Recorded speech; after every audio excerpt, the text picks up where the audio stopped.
Hello, welcome to this channel. In this video I'll show you how to convert Excel file or Excel document to a PDF on your Windows machine. To start, you need to install Office 2019 on your machine. On my desktop I have a folder.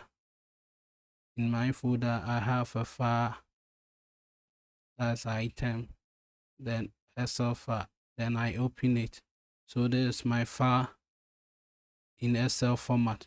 So if I want to convert it, I click on file, then I click on export, then I click create a PDF to convert my Excel file to a PDF.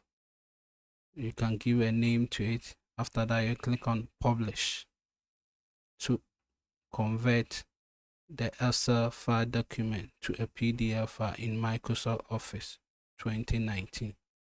This feature work on Office 2019. After that, you can open it in my folder and open it. This is my Excel file that I've converted to a PDF format. Thank you for watching this video. Please kindly subscribe to this channel to receive updates by clicking the bell icon. Thank you.